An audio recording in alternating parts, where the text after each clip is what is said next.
Bienvenue à notre rando rencontre rendez-vous, conférence entrevue qui met à l'honneur non seulement les gens qui font cette expérience, cette aventure, mais également leur cheminement.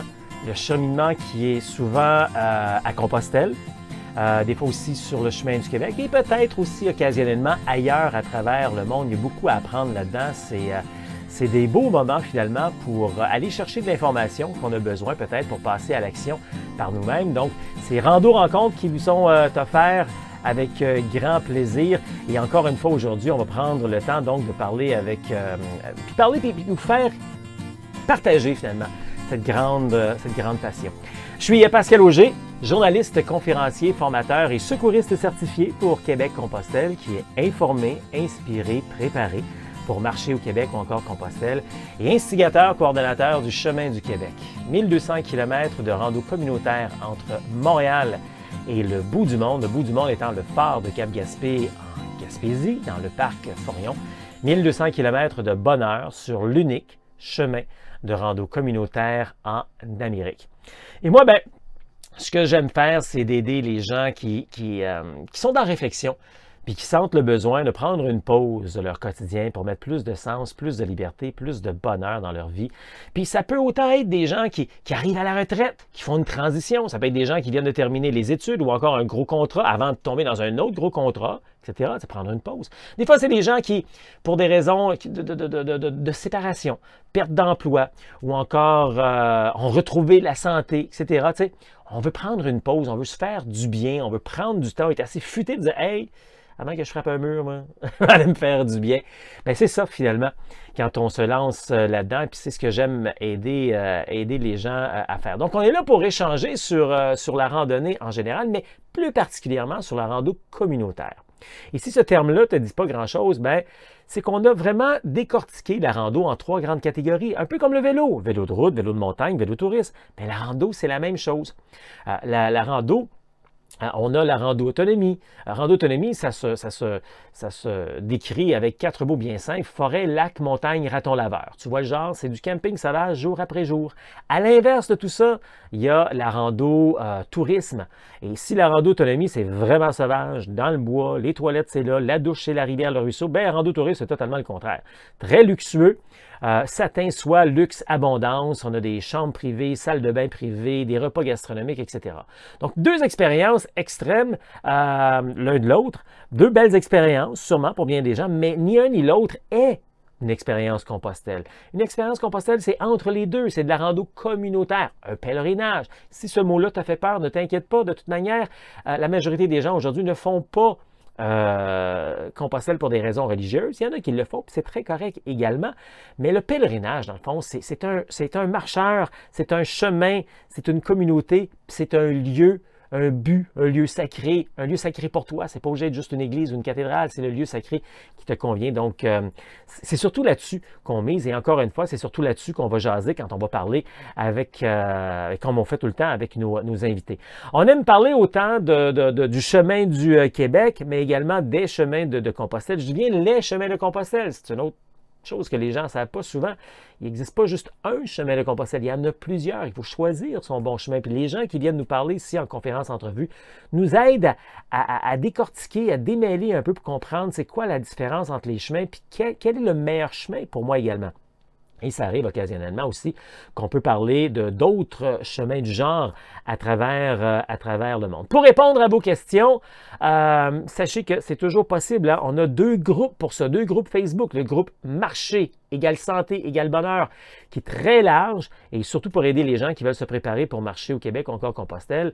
Puis on a un groupe également qui s'appelle le Chemin du Québec, un groupe Facebook qui lui est vraiment concentré sur le Chemin du Québec. Alors il y a ça. Il y a aussi la page contact sur québeccompostelle.com. Vous pouvez m'écrire et je vais vous répondre.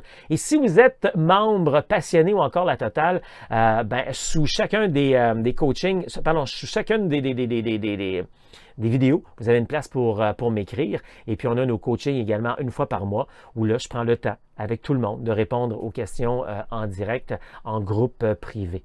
Alors, ça, c'est les occasions que vous avez qu'on puisse se parler directement. Alors, sans plus tarder, allons apprendre davantage avec ces gens qui cheminent et qui nous partagent donc leurs belles expériences. On est en direct de Redondela, on est rendu en Espagne, ouais, c'est ça. Anne qui est là. Anne Desrousseaux, je le prononce bien, hein? Oui, c'est ça, tu le prononces très bien. Allô, Anne? Oui, allô, comment ça va? Ça va très bien, toi, je pense que ça va bien aussi. Puis il faut dire que Anne, pour certaines personnes, peut-être vous allez la reconnaître, on a déjà fait, j'étais en train de regarder dans mes archives, Anne, puis on avait déjà fait ce qu'on fait là aujourd'hui. J'ai regardé, ça fait déjà 3 ans de ça. Ben, on l'avait fait il y a 3 ans, mais en fait, il y a 5 ans, Ouais, j'avais fait la partie espagnole. ouais, Donc, on était parti de Saint-Jean-de-Pied-de-Port, aller jusqu'à Saint-Jacques-de-Compostelle avec ouais, mon mari et puis nos jumeaux qui avaient à ce moment-là 16 ans. ouais. Et puis, ben, je peux faire un petit rappel, il y a 10 ans, on avait fait aussi la partie française, donc puis envolé jusqu'à Saint-Jean-de-Pied-de-Port. Et là, ben, il nous manquait une partie, c'était la partie portugaise, et voilà. Alors, tout le monde a reconnu cet accent, évidemment, c'est un accent typiquement qui vient de la Beauce. Oh non, pas vraiment, même si j'habite à Saint-Georges. Anne, tu es de nationalité, tu es native, tu es française au départ, c'est ça? Oui, je suis française et je suis originaire des Hautes-Alpes, au nord de Marseille. Et puis d'ailleurs, il y a le chemin de Compostelle qui part de l'Italie, qui passe à Embrun, là où je suis originaire. Et j'ai immigré au Canada en 1994 et je suis à Saint-Georges depuis 2007. Et puis ben, mon mari est de Saint-Gédéon de Beauce. Donc voilà. Et toi, ben, comme tu es une nouvelle arrivante, mais de longtemps, tu connais le principe. C'est ce que tu fais un peu aujourd'hui. Tu as une certaine forme d'accueil que tu fais pour où tu travailles, tu fais du recrutement dans ce sens. Oui, ben là c'est ça. Quand on s'était parlé, je travaillais dans un Carrefour Jeunesse Emploi. J'étais agente d'intégration, de sensibilisation en immigration. Et là, depuis un an, j'ai changé d'emploi. Je travaille pour le groupe de Raymond Chabot Grant Thornton, une filiale qui s'appelle Auray Sourcing et je suis en recrutement international. OK, on a mis la table. Là, on est en direct de Redondela, mais on n'a pas une petite rivière, un paysage, quoi que ce soit en arrière, parce que tu es confortablement, après une journée de rando, installé à ton alberguer. Tu viens de nous parler un peu certaines de ces expériences que tu as eues dans le passé, donc tu as quand même de l'expérience. Puis juste avant que je pose ma vraie première question, tu as juste dit quelque chose d'intéressant. Il y a un chemin qui passe dans ton village natal. Est-ce qu'un jour, c'est quelque chose qui pourrait te tenter? C'est quelque chose, oui, qui pourrait peut-être m'intéresser. Je crois que c'est un chemin qui n'est pas facile parce qu'il longe la province. Donc, je pense que c'est pas facile parce qu'il y a beaucoup de montagnes. Et oui, ça m'intéresserait. Mais je t'avoue que je serais aussi intéressée par autre chose, car tu sais qu'on a une amie en commun et qui fait partie d'ailleurs du groupe qui est Chantal, qui habite à Gatineau. Puis je fais un petit clin d'œil parce qu'elle commence le chemin à partir de Lisbonne samedi avec sa petite famille. Mais elle, si tu te rappelles, il y a peut-être 4 ou 5 ans ou 4 ans, elle était partie de l'Angleterre jusqu'à Rome. Et ça, je t'avoue que ça me travaille un petit peu. Intéressant, c'est le fun. C'est beau de voir les influences d'un et d'autre. On l'a même pas dit encore, là, on va se parler. J'ai dit que tu étais à Redondela, en Espagne, mais en bout de ligne, tu as fait le chemin central portugais. Ben, tu es sur le chemin central portugais qui, là, vient de se rattacher à l'Espagne. Donc, c'est ça qu'on va jaser. Moi, j'ai beaucoup parlé ces derniers temps du chemin par la côte parce que je l'ai fait. Je vais emmener des gens là aussi. Mais toi, tu fais quelque chose qu'on entend moins parler souvent, évidemment, quand on parle de Compostelle. On parle souvent du Camino Frances, on parle du Puy, mais tu es sûr quand même le deuxième chemin le plus fréquenté, selon les statistiques, là, je ne sais pas si tu le savais, mais c'est le deuxième chemin le plus fréquenté après le Camino Frances. Quoique tu me disais tantôt en préparation qu'il était peut-être un petit peu moins cette période-ci. Mais parle-nous un peu de ça, là. Tout d'abord, donc, c'est intéressant ce que tu m'as dit tantôt. Quand tu es arrivé à Porto il y a quelque temps, peut-être une dizaine de jours ou environ, tu étais encore ambivalente entre je fais-tu le central que tu es dessus ou je fais-tu le côtier? Comment ça s'est déterminé tout ça? Bah, c'est vrai qu'avec mon mari, d'abord, on a passé 2 jours à Porto, parce qu'on ne connaissait pas Porto. On s'est dit, on va visiter. Puis on s'est dit, qu'est-ce qu'on fait? Et puis, ben, on a essayé de parler avec des gens qu'on rencontrait ou à l'Office du tourisme. Puis on s'est peut-être dit, oui, c'est sûr que le long de la mer, c'est beau parce qu'on va voir les paysages de la mer, mais on ne sera pas forcément à l'intérieur. Et puis nous, ce qu'on voulait voir aussi, c'était les communes, les villages à l'intérieur. Donc, on a choisi l'option intérieure. Si c'était à refaire, est-ce qu'on le referait? Je ne sais pas, parce que je vais être franche avec toi. Puis c'est pas méchant, tu sais, parce que je pense que quand on commence à marcher, après, ça devient comme une drogue. Mhm. Mais moi, je te dirais que la partie portugaise intérieure, c'est à peu près 85% sur les pavés. Donc, c'est pas très agréable. Ensuite, les Portugais conduisent très très mal, donc il faut faire attention. Ils conduisent très vite et quand il y a des trottoirs, ils ne sont pas larges du tout. Alors tu vois, c'est sûr que je pense encore à Chantal et sa famille, mais si parmi le groupe, si dans le groupe de Québec-Compostelle, il y a des familles qui veulent le faire avec des jeunes enfants, avec ou sans poussette, je ne recommande pas à l'intérieur. Je pense que le bord de la mer sera beaucoup plus agréable. C'est drôle, il y a une expression, c'est moi qui a dit l'expression, donc, notre première idée est toujours la meilleure, puis je sais que ta première idée, c'était de faire la côte, donc peut-être j'entends un petit peu que tu aurais aimé faire la côte, mais ce sera peut-être pour un autre moment. Mais c'est intéressant quand même à savoir, parce que tous les goûts sont dans la nature. Moi, j'ai entendu plein de gens faire le central, puis ils étaient bien contents, mais effectivement, il y a des différences d'un chemin à l'autre, puis c'est ça qui est intéressant. Par contre, quand on fait le central, il est plus, je dirais, légendaire que le côtier. Le côtier, c'est un chemin qui est plus nouveau, relativement plus nouveau là-dessus. Donc, parle-moi un peu de ce cheminement depuis que... C'est combien de jours? Là, tu nous parles aujourd'hui, c'est combien de jours que vous marchez? Je demande à mon mari, est-ce que je suis un peu perdue? Pardon? Ok, on marche depuis 8 jours. Mais en fait, OK. si tu veux, à l'intérieur, il y a une étape de plus de 33 km. Et OK. nous, on l'a divisé en deux. OK. Donc, normalement, on aurait pu marcher 7 jours, mais on a une journée de plus. OK. Là, il reste Anne, fais juste attention à ta caméra parce que des fois, on te perd les yeux. Il faut que tu recules un petit peu. Oui, c'est ça. Donc, OK. voilà. Mais ça, là, de toute façon, c'est relatif, hein, Anne, parce que les guides vont dire de faire un chemin genre en 12 jours, mais souvent, c'est plus intelligent de le faire en 15 ou en 16 parce qu'ils nous montrent ils mettent des étapes qui sont plus grandes. Mais donc, ça fait grosso modo une semaine que vous êtes sur le chemin. Il vous reste environ une semaine également pour cette portion-là pour vous rendre au moins jusqu'à Santiago. À part le fait que, bon, c'est plus passant, un peu plus de bitume. Comment ça se passe, le chemin, les villages où vous passez? C'est ça que vous vouliez voir au départ. Il est plus légendaire, plus millénaire, les communes et Alors, tout. les villages, je te dirais que les gens sont très sympathiques. Ce qu'on a, ce qu'on a beaucoup aimé, c'est que qu'on a beaucoup aimé, c'est que ce n'est vraiment pas cher. Les gîtes, écoute, tu as des gîtes municipaux où tu peux dormir à 5 euros. C'est des gîtes très confortables, très modernes. On a eu l'impression aussi avec mon mari que les gîtes ont peut-être été rénovés au cours de la Covid. Donc on avait beaucoup de gîtes qui paraissaient neufs. Les gens très sympathiques. Alors, sans faire de comparaison, mais pour ceux qui auront fait la partie française ou la partie espagnole et qui là feront la partie portugaise mais intérieure, ce qu'on a trouvé un peu difficile, c'est qu'il y avait moins d'endroits où on pouvait avoir de l'eau, c'est-à-dire des fontaines, ou alors des bars ou des endroits avec des petits kiosques où les gens vendaient de l'eau.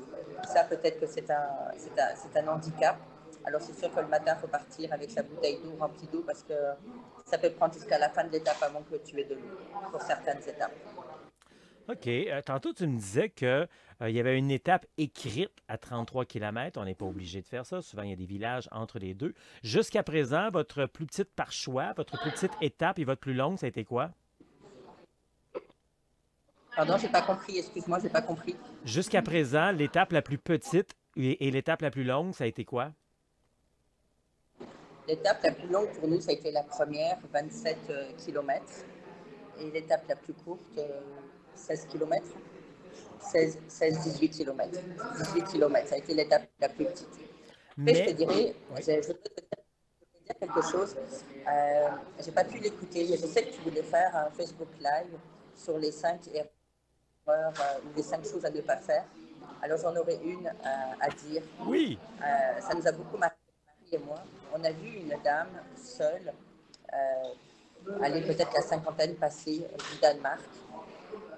Elle est super mince, peut-être très sportive, qui n'hésitait pas à faire des plus de 30 ou 35 km par jour, ce qui est, quant à moi, je trouve que c'est stupide.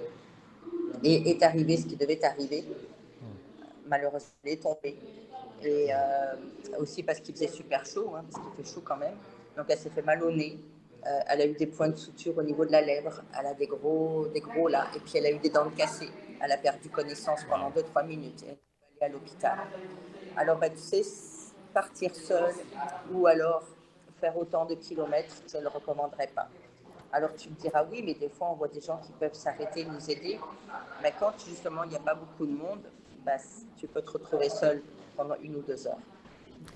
Ben, le point surtout là-dedans, je pense que tu apportes, c'est ça, c'est qu'on s'en demande trop. Puis des fois, on se dit, on est capable de faire 30-35 km en journée. C'est vrai, on a peut-être le physique, mais ce qu'on réalise pas, c'est qu'on se fatigue.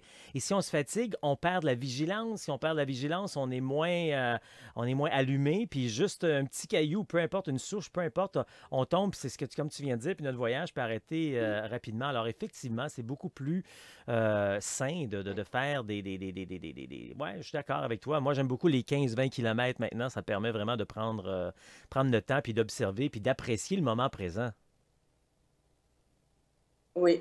Alors, bah, tu vois, quelque chose qui nous a surpris avec mon mari, c'est que depuis oui, c'est-à-dire depuis hier, eh ben, on voit souvent un groupe de scolaires de l'Espagne, de l'Andalousie, qui sont partis de Tunis, qui vont jusqu'à Saint-Jacques. Et c'est même pas pour l'aspect religieux, c'est un voyage d'école de fin d'année. Je trouve ça extraordinaire. Et ils sont avec les enseignants. Oui, non, ça c'est vrai. On le dit, les voyages forment la jeunesse, puis bon, si on peut avoir incité les jeunes à aller vivre ce genre d'expérience-là à Compostelle ou même ici, sur le chemin du Québec, les jeunes ici pourraient partir faire une semaine ou deux, ça serait vraiment très, très, très bénéfique. Dis-nous, on parle, donc là, tu es au moment où on fait cet enregistrement et tout, ça dépend quand les gens vont la regarder, là, on est au début de l'été. Comment ça se passe, la température présentement? Est-ce que c'est ensoleillé, c'est chaud, il y a de la pluie. Comment ça se passe jusqu'à présent? On n'a pas eu de pluie, ça a été très très chaud. On a eu du 28, 29, 30 degrés, même jusqu'à 40 degrés un jour. C'était vraiment chaud. Donc en fait, c'est pour ça que souvent on partait à 6 heures le matin. Puis je te dirais que ces derniers kilomètres, à partir de 2 heures, ils étaient durs. Là, hier, on a quitté une ville. On a été surpris ce matin. Il y avait le ciel voilé, un petit peu de nuages. Il a fait un petit peu moins chaud. Mais il faut dire aussi qu'on se rapproche de la mer, donc c'est peut-être aussi le climat à côté de la mer. On verra pour les prochains jours. Mais c'est sûr que c'est très chaud. Oui, parce que si je me trompe pas, Redondela, vous êtes comme dans une baie, là, hein? C'est Oui, qui mène vers la mer, là. voilà, c'est ça. Oui, toi, là, tu as rejoint par. Comment s'appelle encore la ville? Par Bigot.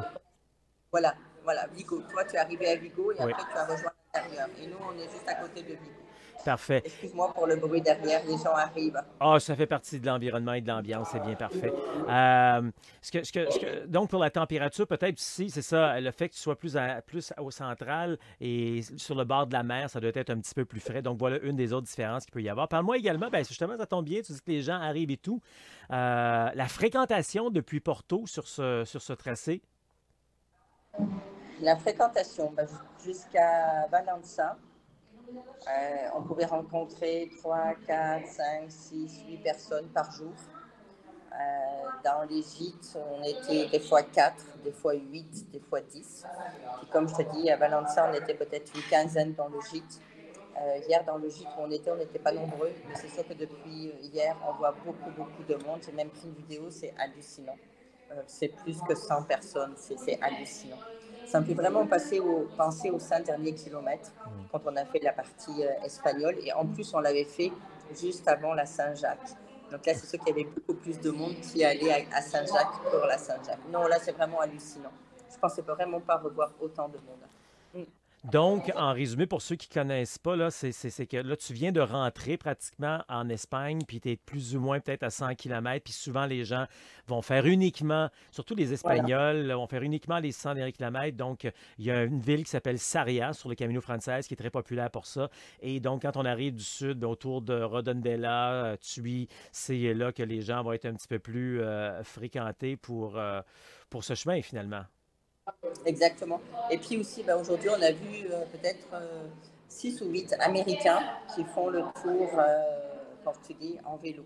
C'est vrai qu'on a vu aussi des vélos, pas beaucoup, là, mais on a vu quand même 6 ou 8 Américains. Alors, je pense que ça doit être avec un voyage organisé, parce que leur sac à dos, il est vraiment léger. Donc, je pense qu'il doit y avoir un autobus qui doit s'arrêter où ils dorment pour laisser les bagages. Faut dire également que rendu où est-ce que tu es, c'est aussi un effet entonnoir parce qu'il y a les gens qui arrivent de la côte, il y a vous dans le central, puis il y a l'intérieur également qui se connecte là. Donc, c'est sûr aussi, c'est normal qu'il y ait un petit peu plus de gens dans ce coin-là. Écoute, avant de se quitter, j'entends quand même en toi un plaisir, un bonheur, mais j'entends aussi une déception. Oui, c'est vrai, je suis un petit peu déçue de quelque chose. Je vais te dire pourquoi. C'est que quand on a fait la partie française, puis c'est pas parce que je suis française, hein, mais quand on a fait la partie française, bon, les gens font le chemin de Compostelle, soit parce que pour l'aspect religieux, soit parce qu'ils ont eu des moments difficiles dans l'année et qu'ils veulent réfléchir, soit pour marcher et découvrir des paysages. Au point de vue paysage, pour la partie portugaise, on a été déçus. C'était pas très joli.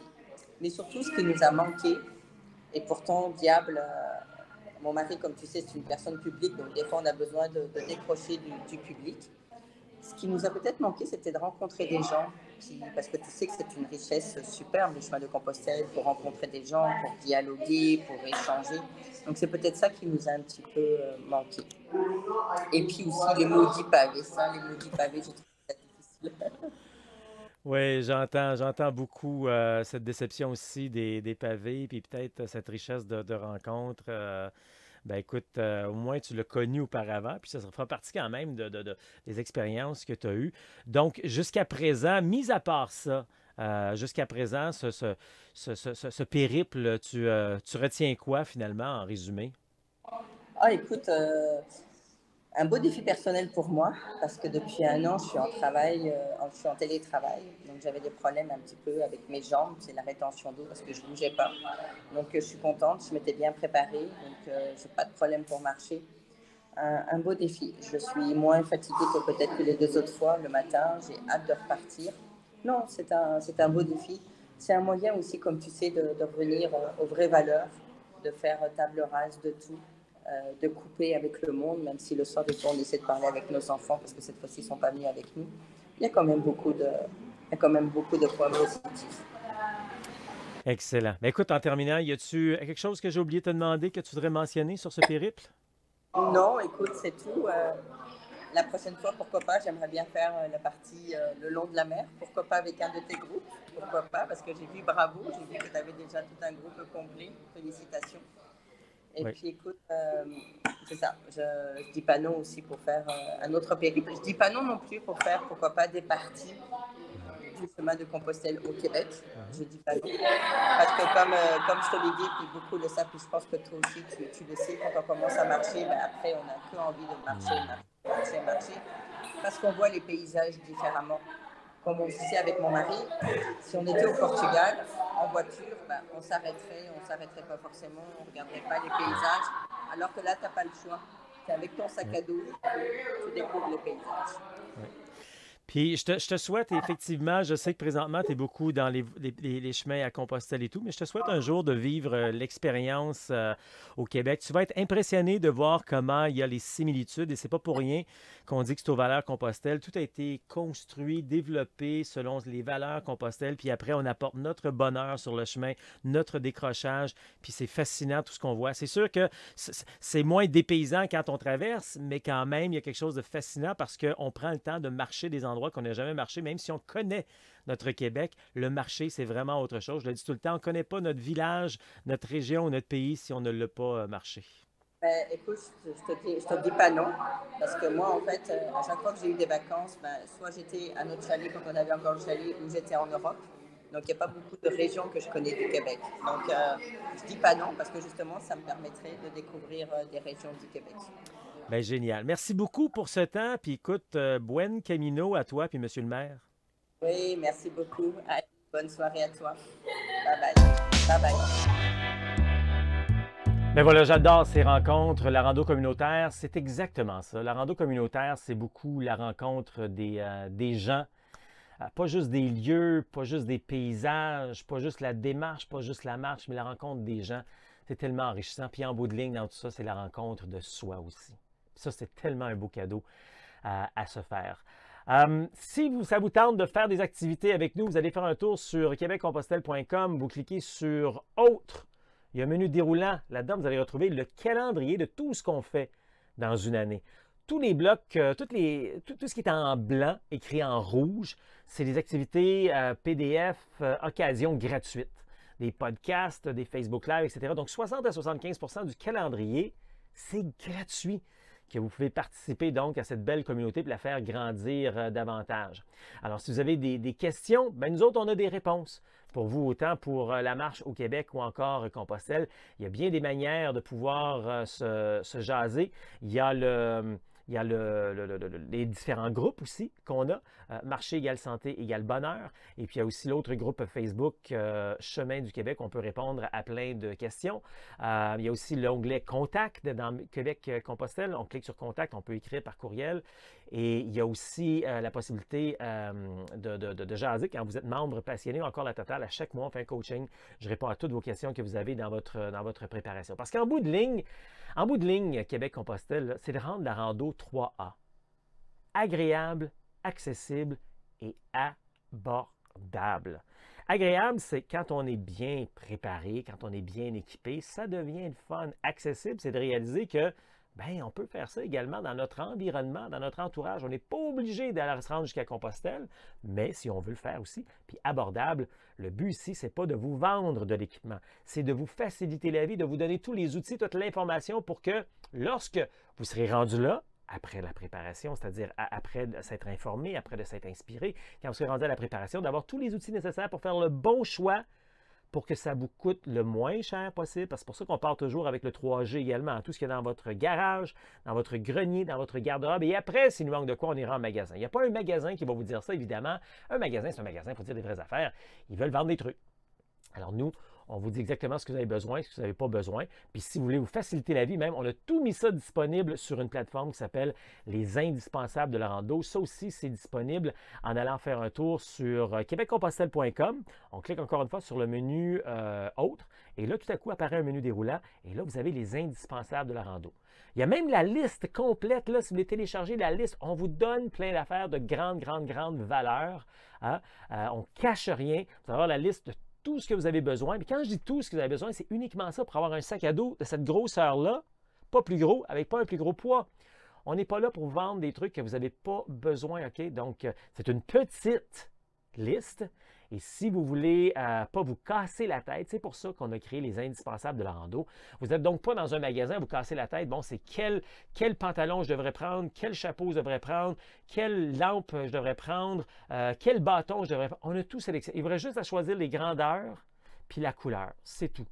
Mais vous pouvez acheter où vous voulez. Nous, on a juste mis ça là pour vous faciliter la vie. Alors, c'est là puis c'est disponible pour vous. Parce qu'en bout de ligne, moi, j'aime ça aider les gens. Ma spécialité, c'est d'aider les gens qui partent de zéro ou qui sont débutants, qui ont un peu d'expérience, mais pas énormément, là, et qui veulent réussir.